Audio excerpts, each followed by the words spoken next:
This is a pretty amazing moment. I've been on the water for almost 10 hours and I just caught my first fish. It's probably the tiniest little thing in the world, but this is so good. Oh my goodness, I'm losing my mind.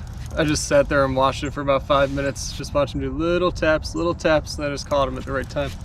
I'm sure it's a turtle or something. Man, I am struggling today. Come out here trying to make you a video. It's just not happening. This is weird. I don't know what kind of fish this is. It doesn't feel like a blue.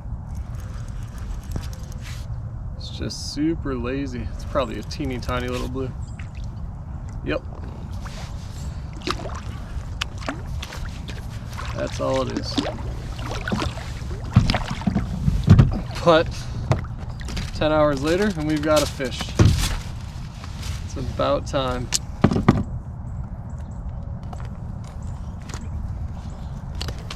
Alright, that guy broke the skunk. Hopefully they start turning on now. Later, dude.